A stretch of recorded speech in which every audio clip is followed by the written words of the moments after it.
திமுகவுக்கு இறங்கிய எடி அடுத்தது அமைச்சர் வேலு சம்பவம் தான். இனிமேதான் இருக்கு கச்சேரி. தமிழகத்தில் சட்டமன்ற தேர்தல் நெருங்கி வரும் நேரத்தில் ஆளும் தரப்புக்கு ஷாக்கை கொடுக்கும் விதத்தில் அரசு பணியாளர்கள் அடுத்தடுத்து ஆர்ப்பாட்டத்தில் ஈடுபட்டு வருகின்றனர். அந்த வகையில் தற்பொழுது செவிலியர்கள் போராட்டத்தில் 5வது நாளாக ஈடுபட்டு வரும் நிலையில் தற்பொழுது அமைச்சர் வேலு துறையில் இருக்கும் பணியாளர்கள் போராட்டத்தில் ஈடுபட தயாராகியுள்ளனர். திமுக கடந்த 2021 சட்டமன்ற தேர்தலில் பல்வேறு வாக்குறுதிகள் கொடுத்து சட்டமன்ற தேர்தலை சந்தித்தது. குறிப்பாக அரசு பணியாளர்களுக்கு வேலை வாய்ப்பு நிரந்தரம், ஊதிய உயர்வு என்பதை கூறியது. அவர்களுக்கு ஆதரவாக தற்பொழுதுள்ள முதல்வர் ஸ்டாலின் கூட கலந்து கொண்டு ஆதரவு தெரிவித்திருந்தார்.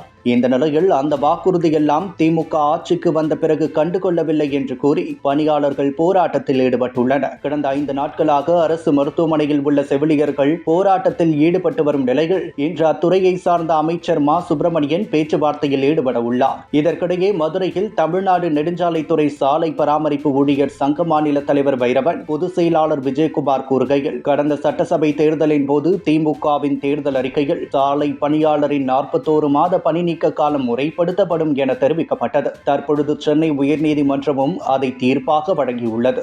ஆனால் முதல்வர் ஸ்டாலினுக்கு அவப்பெயரை ஏற்படுத்தும் வகையில் தேர்தல் வாக்குறுதியை நிறைவேற்றாமல் மேல்முறையீடு செய்ய அமைச்சர் வேலு அதிகாரிகளுக்கு உத்தரவிட்டுள்ளார். அமைச்சரை சந்திக்கும் போதெல்லாம் சாலை பணியாளரை இழிவுபடுத்தும் வகையில் சங்க நிர்வாகிகளிடம் தொழிற்சங்கத்தை கொச்சைப்படுத்தி பேசுகிறார். மேலும் பணி நீக்கம் செய்த முன்னாள் முதல்வர் ஜெயலலிதாவுக்கு எதிராக குரல் கொடுத்ததற்கு தற்பொழுது வருந்துவதாகவும் அமைச்சர் தெரிவித்திருக்கிறார். அமைச்சரின் இத்தகைய போக்கை கண்டித்தும் அரசு ஊழியர் ஆசிரியர்களின் சங்க நிர்வாகிகளோடு பேச முதல்வரால் நியமிக்கப்பட்ட குழுவிலிருந்து அமைச்சர் வேலுவை நீக்க வேண்டும் என வலியுறுத்தியும் 2026 ஜனவரியில் 5 அனைத்து கோட்ட பொறியாளர் அலுவலகங்களிலும் கருப்பு கொடி ஏந்தி போராட்டம் நடத்தப்படும். மேலும் கோரிக்கைகளை வலியுறுத்தியும் நெடுஞ்சாலை ஆணையத்தை கலைக்க வலியுறுத்தியும் மதுரையில் சர்வகட்சி தலைவர்களையும் அழைத்து மாநாடு நடத்தவும் முடிவெடுக்கப்பட்டுள்ளது. பின் 2026 பிப்ரவரி 25 முதல்வர் அலுவலகம் சென்று முறையீடு செய்யவும் திட்டமிட்டுள்ளோம் என்றனர். இதன் மூலம் அடுத்தடுத்து அரசு பணியாளர்கள் தங்களது கோரிக்கையை நிறைவேற்ற வேண்டும் என வலியுறுத்தும் நிலையில்